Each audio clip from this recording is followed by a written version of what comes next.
Ngayong araw, tara at samahan nyo na naman ako sa mga bising kaganapan ng araw ng lola nyo. So ayan nga, alas 7 pa lang ng umaga, heto't nag-aabang na ako dito ng aming service kasi ngayong araw ay may dadaluhan tayong pagtitipon. So ayan yung aking mga kasama, mga ka-idol, kung napapansin mo halos lahat sila ay may edad na dahil nga ito ay pagtitipon ng mga senior citizens.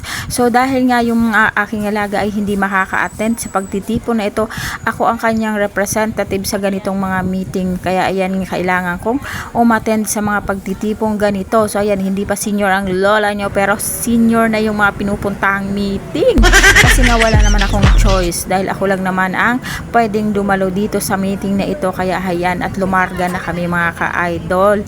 So ayan, at nakasakay lang kami dito sa jeep kung saan na heto yung aming service, kasama ko yung presidente ng senior citizens at heto na nga kami guys, at nakapila na kami papasok dito sa aming sport complex. Ito yung sport complex ng aming lungsod ng San Jose del Monte, Bulacan.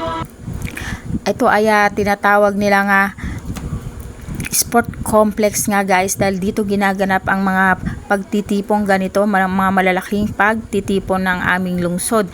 At heto na nga guys, at nakapasok na kami sa loob. So nandito lang ako guys sa gilid dahil nga mayroon pa tayong inaantay dito na kasamahan natin. So ayan nga, habang nakapila dyan, ayan, at nag-aawitan sila dyan, hindi ako makapag-voice o ay makapagsalita dyan dahil nga ang lakas ng kanilang music, kaya hindi tayo makapagsalita dahil nga baka tayo ay makapiright, mahirap na, napakaselan ni Meta. At heto na nga guys, lumabas muna ako at nagpahangin dito sa labas, although aircon naman yung sa loob.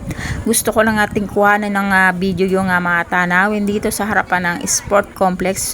So nandito na rin yung mga iba naming kasamahan sa labas at kumakain sila dyan. Kasi nga guys, may palibre nga pagkain dito pagka ganyang may mga pagtitipon. At ayan nga guys, baka sa mga susunod na araw ay kailangan ko na naman bumalik dito dahil may dadaluhan na naman akong pagtitipon. Tungkol naman ito guys sa huwarang kababaihan or sa mga HOA. At dahil nga tayo ay sa HOA rin, kailangan rin nating dumalo. At heto na nga mga ka-idol, pauwi na ako dito. At pumunta ako doon ng nakajeep at etong nagpasundo na ako ng motor. Yan, katanghalian tapat, hindi ko na inantay yung aking mga kasamahan dahil aabutin tayo ng hapon doon kapag hinantay pa natin sila. So eto na, on the way na kami pauwi. Ang init-init niyan mga ka-idol dahil katanghali ang tapat yan. Pero ayan nga, gusto kong makauwi kaagad.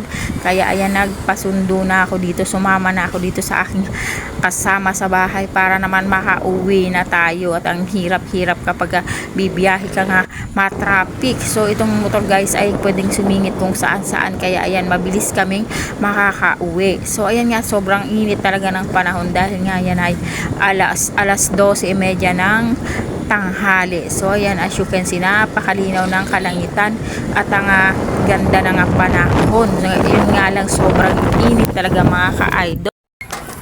So ayan, lalabas tayo guys. Nakauwi na ako. Actually kanina pa ako nakauwi nga 1:30. Ayan, pagdating ko syempre kumain at ginawa ko yung aking mga naiwan na trabaho. Wala na may ibang gagawa guys nung kundi ako pa rin. So ayan, ngayon ay lalabas naman ako para bumili ng mauulam. Kasi nga hindi ako nakapamili kaninang umaga kasi nga umalis ako ng maaga. Actually alas 6 pa lang ako umalis kanina. Alas 6 ng umaga. Kasi nga maaga yung pagtitipon na pinuntahan ko. So ngayon ay bibili naman tayo ng ulam. So ayan, sa mga nanay dyan. Lalo na sa mga nagsisimula pa lang may mga anak-anak na maliliit.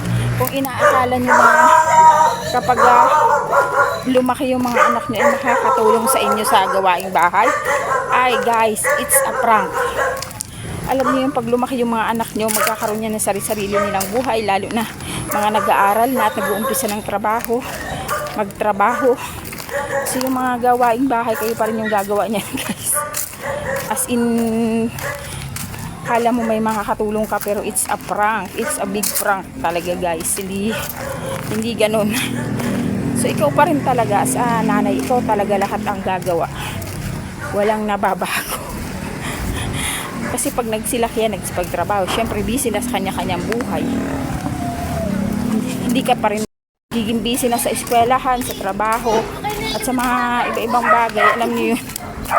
So yung sa bahay talaga, ikaw talaga ang gagawa. Ikaw na nanay pa rin ang gagawa. Say hi to my vlog. So ayan, diretso na ako bumili ng ulam kasi anong oras na? Alas 4 na ngayon na ako natapos ng aking trabaho sa bahay. So yan guys, see you later. So habang pauwi ay napansin ko itong barbecue kaya bumili na rin ako ng aming pang merienda mga ka-idol. Ayan guys, nakabili na tayo ng pang ulam. So bumili ako ng munggo, tapos lalahukan ko ng baboy at chicharon. Ang ingay narinig pa. Nasa gilid ako ng kalsada. So yun na lang yung nabili kong ulam. Tapos bumili na rin ako ng barbecue pang merienda. Alas 4:30 na guys. Wala kasi akong service today. Ginamit yung motor kaya ayan, lakad-lakad ang lola niyo. Lakad-lakad. So yan guys, ako'y nagmamadali na rin, balikan ko ay mamaya. At heto na nga mga kalola, naluto ko na ito nga munggo. Ayat na ang sarap ng pagkakaluto. Gusto ko talaga sa munggo ang malapot. May sahog yan na karne ng baboy. At syempre, nilagyan ko ng chicharon. Kasi masarap talaga ang chicharon sa munggo mga kalola. So ayan, yummy yummy ang ating hapunan mga ka-idol. So shout out sa lahat ng aking mga followers at sa lahat ng sumusuporta sa aking mga videos. Thank you for watching everyone and God bless us all.